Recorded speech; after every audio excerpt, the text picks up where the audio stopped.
you, those of you that are here today. This is a conversation about equity. We are doing this in 3 series. We have the 1 hour live today, 1 hour live next week, and 1 hour live the following week.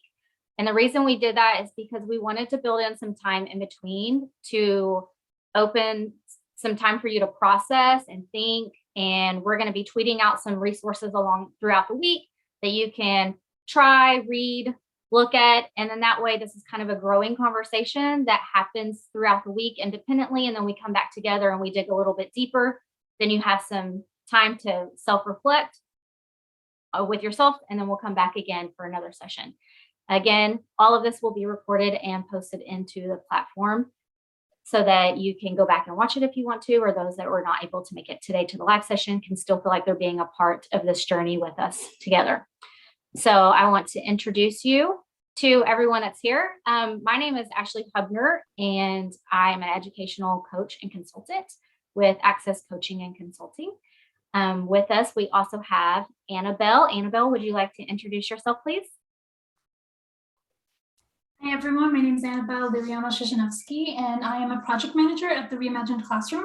I've had a chance to do a lot of work on DEI with several of our clients, and it's an area that I'm very passionate about.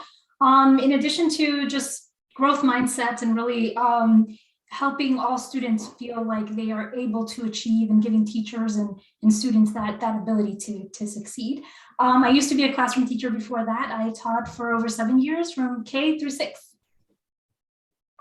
Thank you, Annabelle. And we have Bill Pratt with us, and he is really kind of the driving force of all of this. Bill and I met virtually, and he said, I just really think this is a conversation that needs to be had, and I want to figure out how to do it. And so that's what kind of sprung all of this into action. So I'm going to let Bill introduce himself now.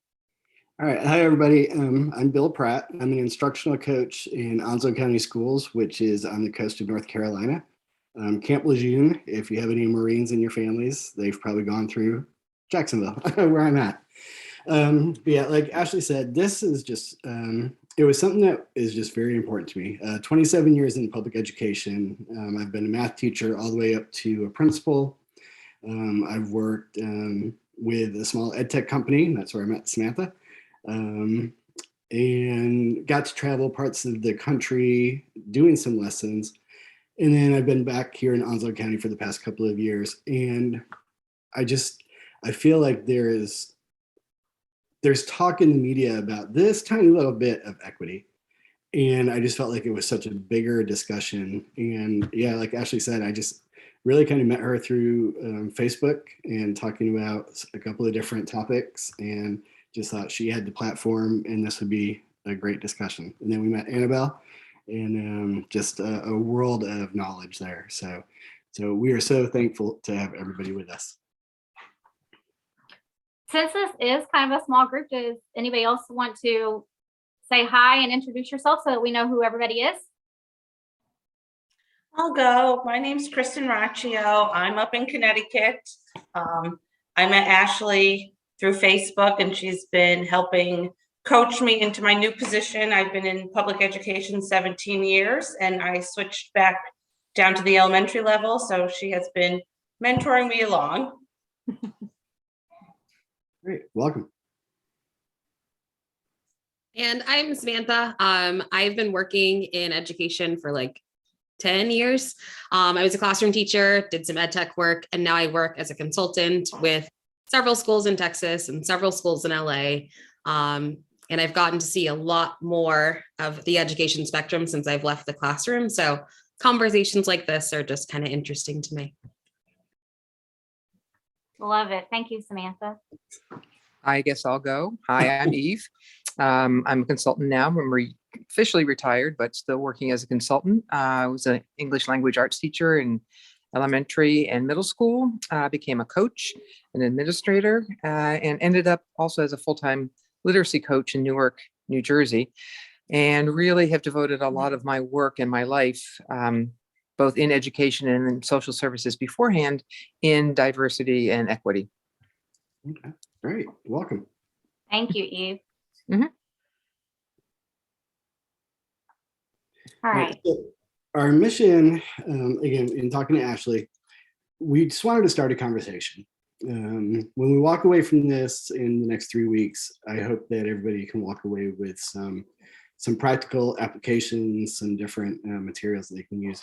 But our mission is not to be able to solve it in 3 weeks. We can't solve equity in 3 weeks, but it is to start a conversation where participants reflect on their own educational practices in order to provide all, bold and underlined, all students with a voice in their classes, and where students are exposed to a world of possibilities. Absolutely, and I think a big part of with that mission is really, I just want to reinforce that in these conversations that we're going to be having, all of us together here, it's that is what's driving this, that desire for us as educators to learn more strategies and learn more about this topic so that we can bring it back and we can provide a more equitable approach to education for all of our students. Mhm. So what is equity? On the next slide, I'm going to show you a little bit of the difference between the different terminology that we hear that might go along with equity, but maybe really isn't equity. But it's really seeing people for who they are. And it's not about dividing the resources fairly and equally, but actually knowing who our students are, who the people are that we're working with, and really individualizing things for them and meeting their needs, meeting them where they are based on, components that they might be judged by, or you have biases. And so that's one of the things we're going to dig into, these biases today and talk about that, but really focusing on bringing that equity into the classroom and in the way that we interact with people in the real world day to day. So I don't know if any of you have seen this, but there's this visual that's been floating around the internet kind of talking about, what is the difference between all of these terminologies? Is equity equality? Is it, all of these other things? So I liked this image. I wanted to share it with you, but it kind of shows visually what each of these words mean. And I think one of the things that hit me when I saw this image was the next step to justice. So if you look at it, equality, the two figures have the same ladder. So they're given the things that are equal, but one of them still isn't quite able to reach the apple because it's still not fair to them in where they're at in their circumstance.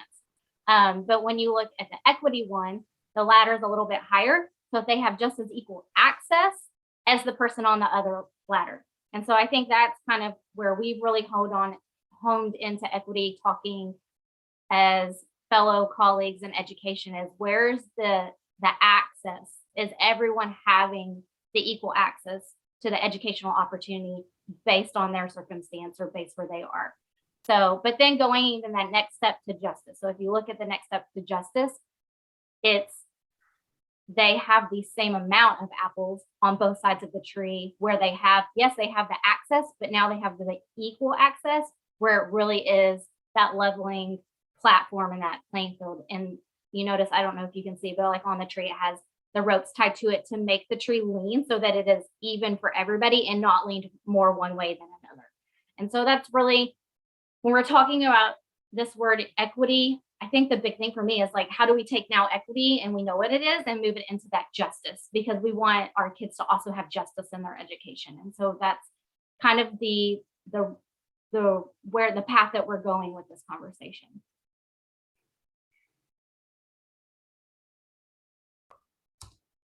And so when we talk about equity and we talk about justice, we have to address a form of injustice that can occur because of implicit biases that we might have. So a bias, as some of you may be familiar with, is an unconscious or implicit belief about certain people or about different attitudes that others may have. And they can be based on past experiences, they can be based on things that we've been explicitly told, or that we've just observed in our lives. And what's fascinating about biases is that they can actually develop at a very early age. You'll see biases start creeping up even with babies, where they will prefer the gender of the parent that is most frequently with them. And so that initially led people to think, babies, prefer female faces just across the board. And while that may be true, it could also be true because they're more historically women have been the primary caregivers. That could be why. But then you look at other circumstances where, for example, single fathers or fathers, who are the predominant caregiver of the children, those children will actually babies will prefer male faces. So we can have these biases that develop from a very young age, and children are very susceptible to that. You'll see this in different preferences for certain groups versus others, depending on their surroundings. So us as educators, we know that children are constantly watching us in everything that we do at all times. And so they're picking up on our cues. They're picking up on what are we doing? What groups are we maybe favoring? What groups are we maybe disenfranchising, or are we not even aware or not calling on? Different things that can be occurring in our classes can lead to unfair and inequitable practices. And again, it's not necessarily that people are trying to be. Of course, there are people who are actively biased and doing bad things, but sometimes it's that subtle bias that we're not aware of. And so we really hope to call attention to that a little more.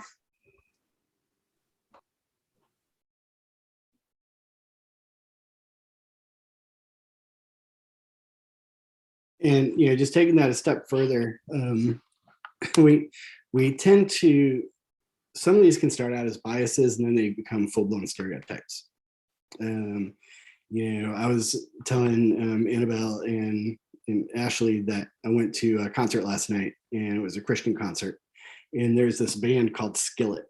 And if you were to Google and look up Skillet, they are this heavy metal, like tattooed all over, black, and the Joan Jett kind of haircuts, and you listen to their music and it's like and they're singing about God. You would never ever guess that. But that's just a very simple bias. But when that bias turns into a stereotype and we say, oh, well, our Black kids can't learn, or we say that this activity is not good for special ed students because they won't be able to keep up with it. So it turns into what could lead to a systemic kind of issue. So we've got a video that we want you to watch. It's about 3.5 to 4 minutes long. And it's actually clips from a YouTube channel called CUT, C-U-T. And they have a video series called Lineup. And some of them are hilarious. Some of them, it really makes you kind of sad as to how they portray different biases. And then some of them are a little bit vulgar. So if you go out and you look at them on your own, I just want to make sure that you're warned that some of them could be a little vulgar. But we've got 3 clean ones here. But so if you watch this, again, it's about 3.5 minutes, and then we'll come back to this.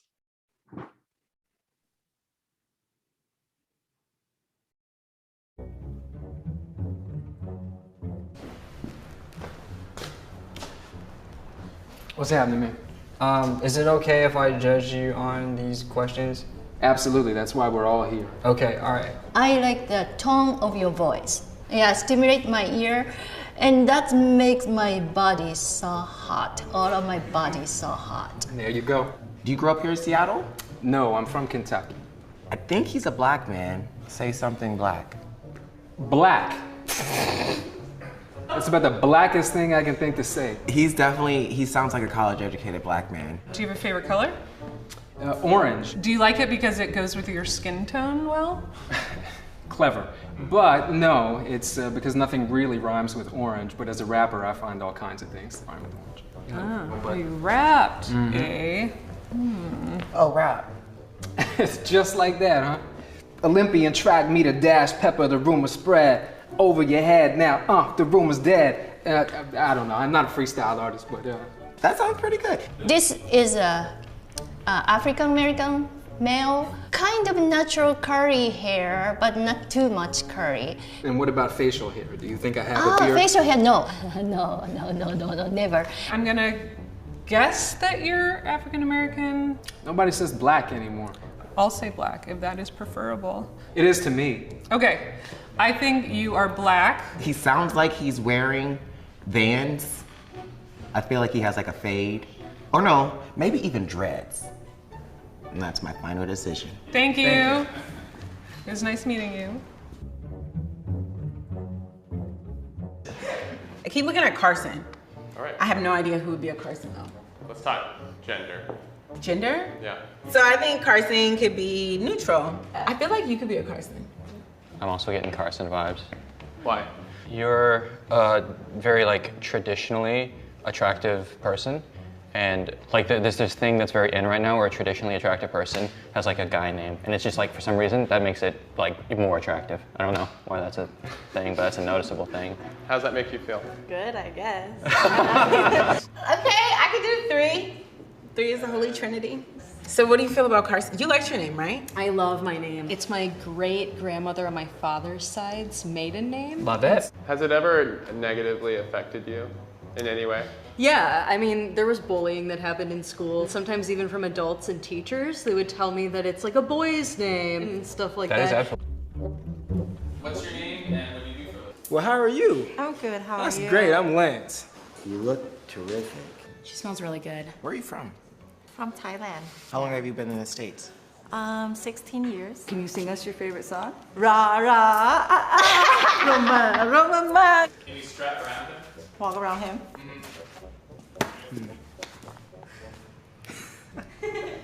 Well, this turned into a whole new. Do I have transsexual? No. You could be a guy, but I don't think so. She screams straight woman, you know, just getting glammed up. Definitely the way she roared out Lady Gaga. Yeah, she's straight. Why do you think that? Because. No matter what you identify as, I'm gonna give you straight. Okay. Are you sure? Yeah, I'm positive. And you were right. I was a transgender. I always considering myself as straight.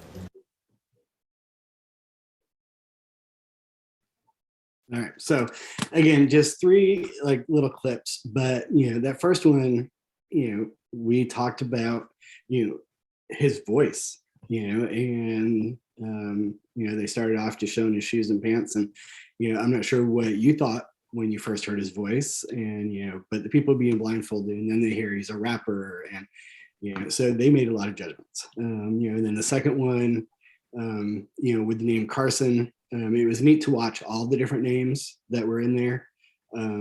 But, how many students have a name that is gender neutral at this point? Or what used to be a boy's name or what used to be a girl's name or, traditionally kind of thing. And then, we do have a huge opportunity right now with transgender students. And, that third one, he's the guy kind of said it jokingly, and then she confirmed it at the end. But she always considered herself straight, even though she was transgender. So there's just lots and lots of stereotypes, or lots and lots of biases, I should say. But so we wanted to talk about why we were doing this. And when we talk about having students have a voice in their classrooms, every kid needs a voice. And again, that could be, based on race, it could be based on gender, it could be based on socioeconomic status, it could be special ed status. There's just so many reasons that students need equity.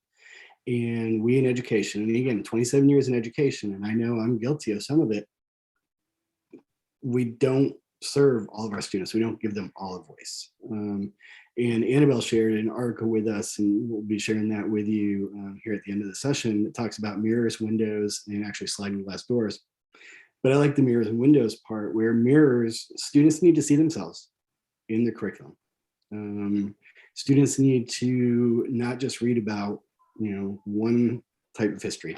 Students don't just need to read about one type of character in their literature. And then windows, I grew up in a very small town, and we had one African-American family, and that was it. So people in my town, they needed to see the world outside of their own circumstances, and that's what we get for windows. Annabelle, did you want to add anything to that?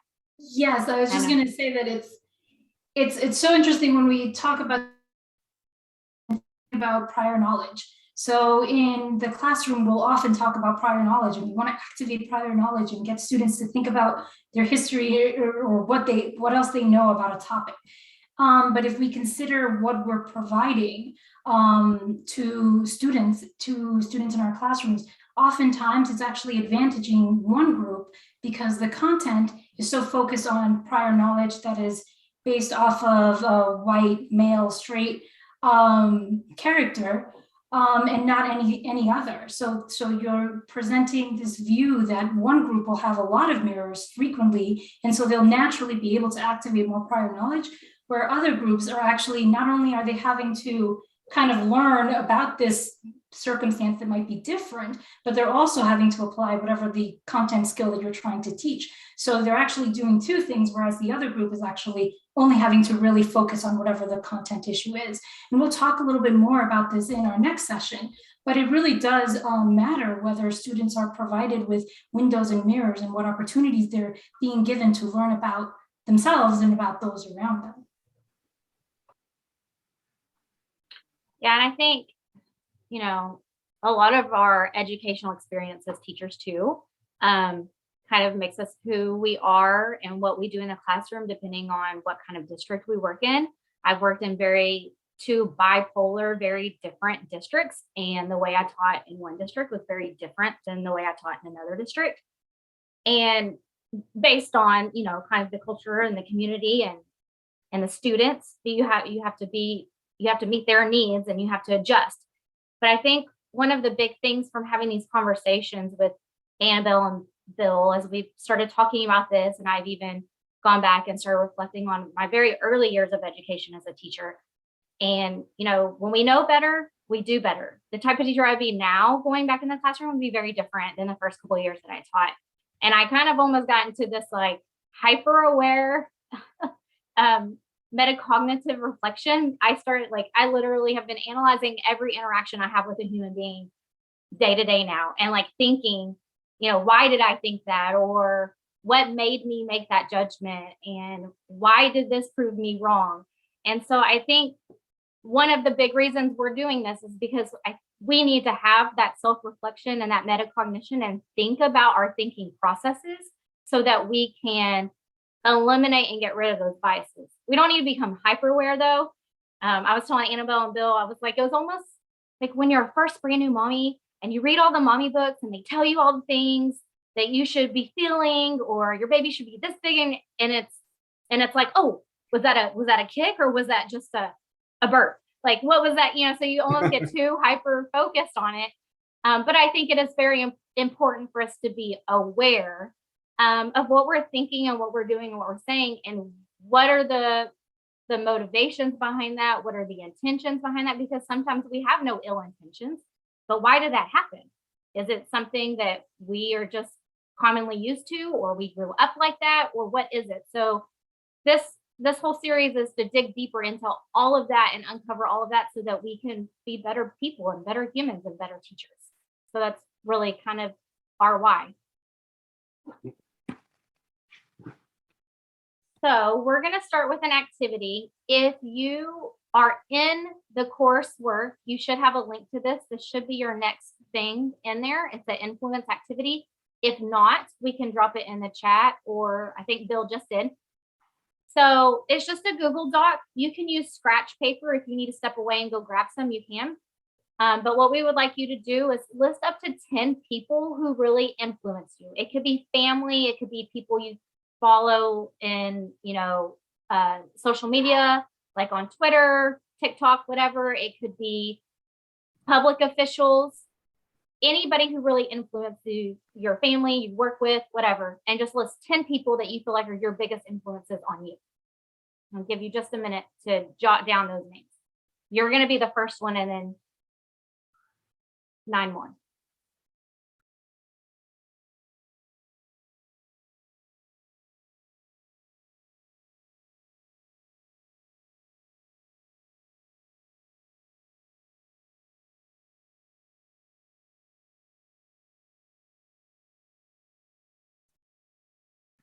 Now here's the next step. So across the top, you've got 4 columns there.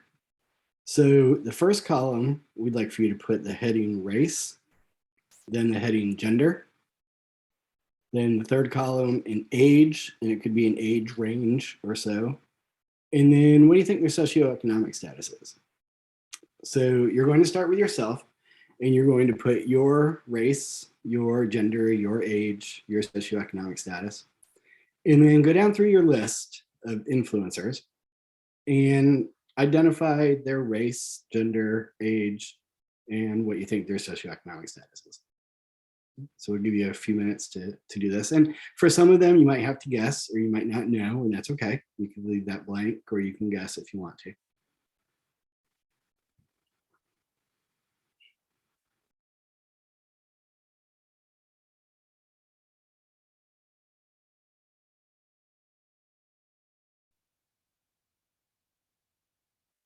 I see people looking at the screen. We're all set? Okay. So now take a look at your list. And I want you to look down the columns. How many of those people that you have listed as influencers are the same race as you? And how many are the same gender? Maybe the same age group? So I want you to take just a second, and then if you'd like to share, I'd love for you to share. But why is it that we tend to surround ourselves with people that are similar to ourselves? And why is it that we pull influences from people who tend to be like us? Anybody have any thoughts?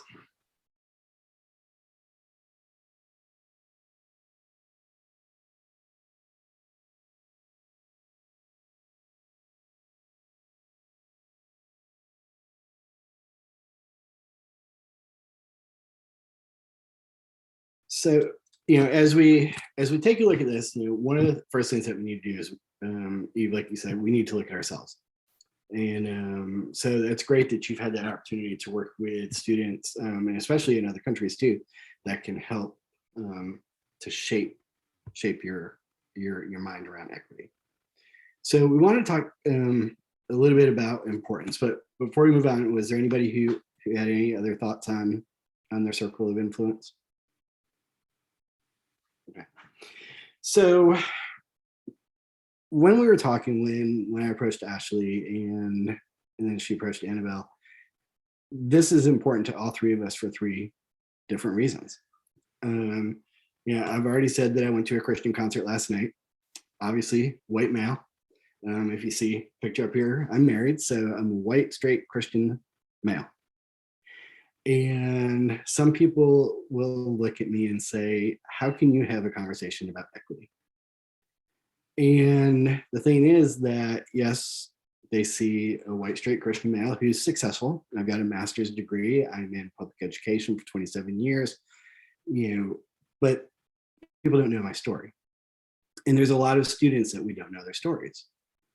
And so people wouldn't know just by looking at who I am now, that I grew up poor.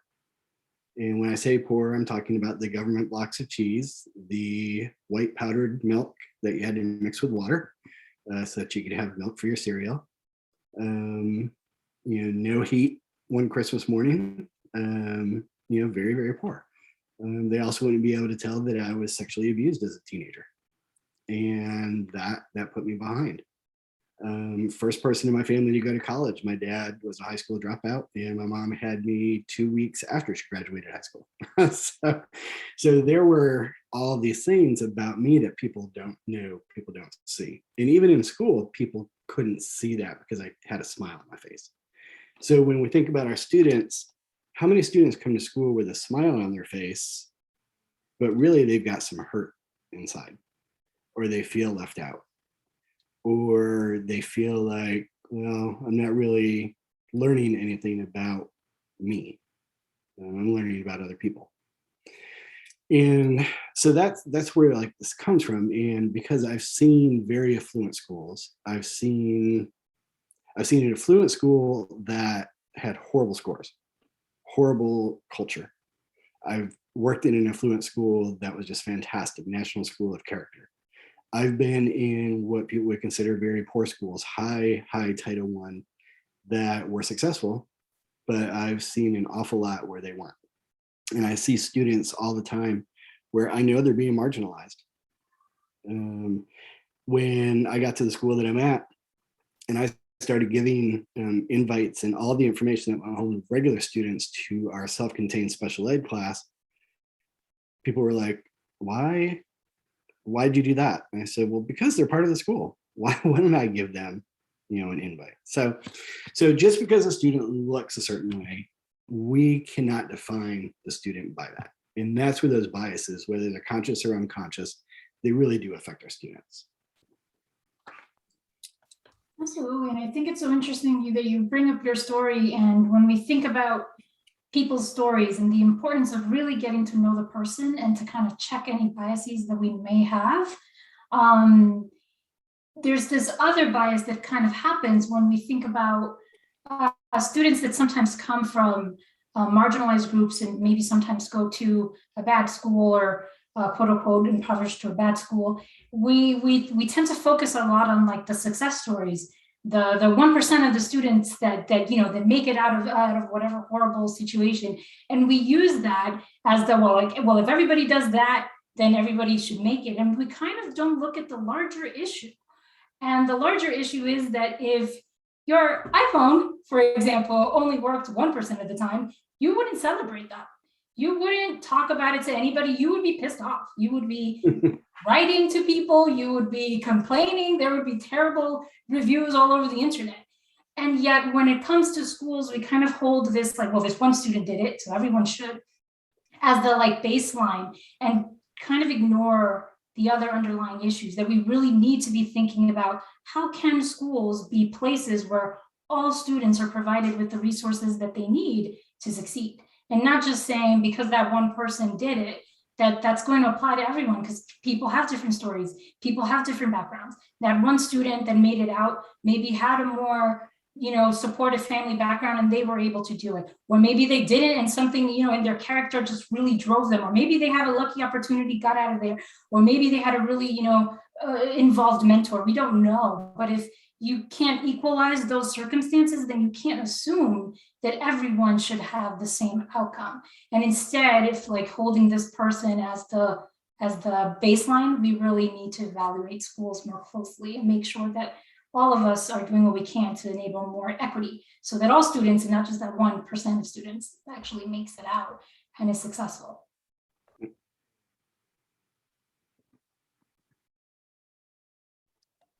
And from the curriculum standpoint, Annabelle, you've done a lot of work with this, with your company, and y'all have really looked kind of deeper into curriculum. And I know we're going to talk more about curriculum in the next session, but would you like to share with us anything, that you've just found through your research and some of the things that are motivating you to continue this conversation, this push, and this equity check on what your company creates and what y'all do? Yeah, absolutely. I think what we notice a lot, and some of you may be familiar with this already, is that resources are just not allocated in an equitable manner, right? There are students of color are typically not awarded the same funding. We have some stats here that we'll share with you. We can send these out. They're not, and you actually can see how there is a trend in test scores that is correlated to either socioeconomic status or correlated with background. And what sometimes happens that can be very dangerous is when you see, for example, poor test scores for students who are of one race versus another, or of a gender versus another, people tend to focus on those distinctions. What they don't notice is that there are so many variables that can be going on, right? So if you actually kind of separate students who are in a different socioeconomic status, who have a stronger foundation, either as children or who have an environment around them that is more supportive, those students tend to perform better than students who don't have that. So there's a lot of missing pieces when we look at some of these stats.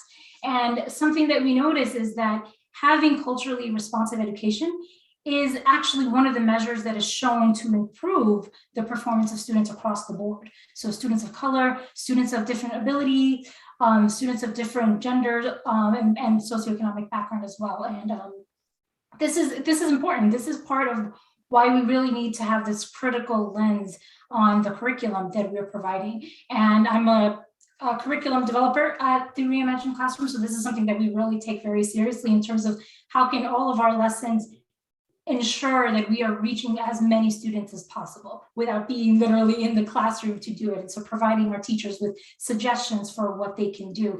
And this is effective. So we're going to be giving you some tools in the next session to kind of dive into that a little bit more and what you can do in your class to focus in on creating more equitable curricular experiences, because there's a lot of positive impact for students when we do that as educators.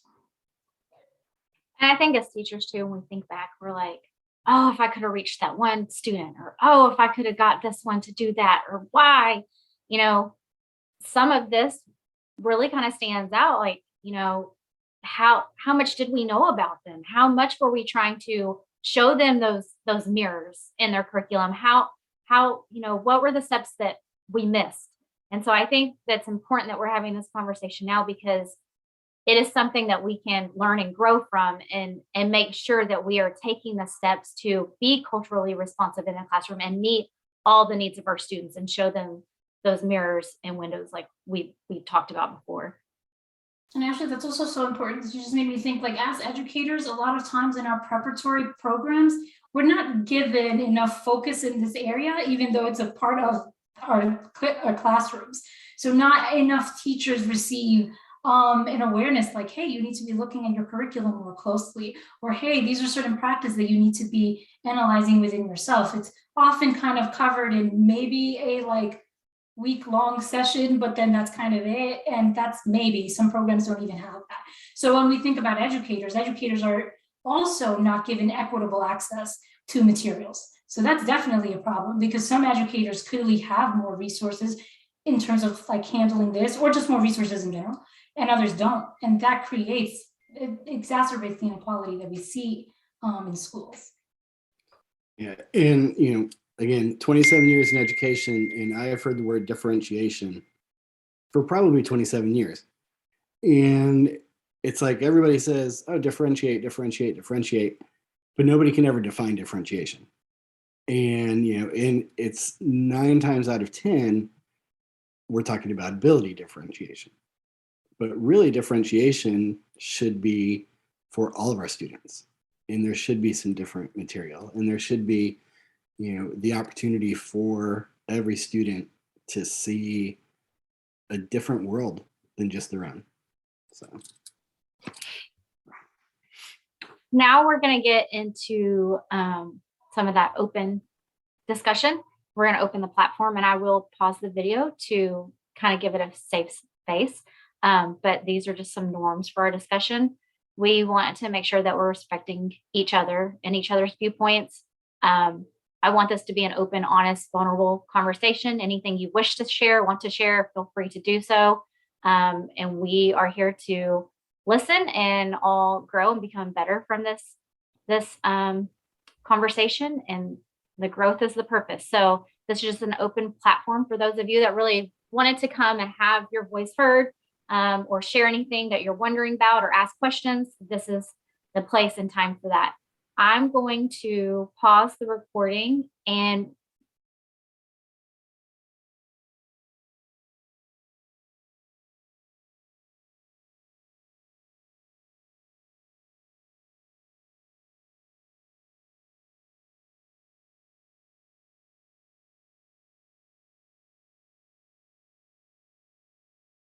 sorry.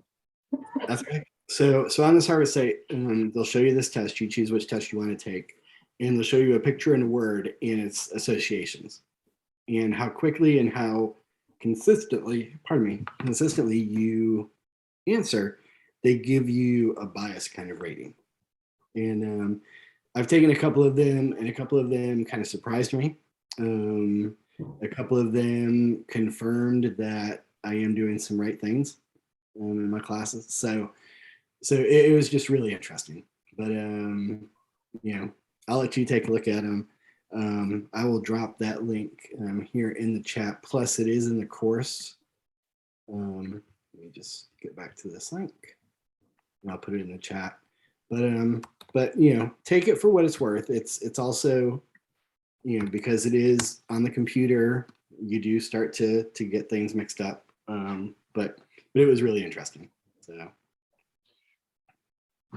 completing that and then going into this week, we will be dropping things on social media.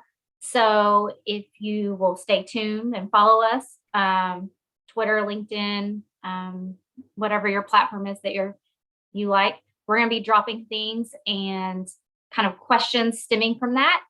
You don't have to participate in all these. We're just adding extra resources to keep the conversation going throughout the week. But it'll be a good opportunity for us then to come back and share for next week. So we're going to use the hashtag equity convo as we share these things out. The slides from today will be posted in the course player as well as the video following this, so that anybody who wants to go back and watch again or access the slides to be prepared for next week, it'll be there for them. If you have any kind of technical issues getting into the course or getting into anything, just email me, the instructor on the course, and it'll come straight to my email, and I will do whatever I can to help you. So with that, anybody have anything else they want to say before we exit off today?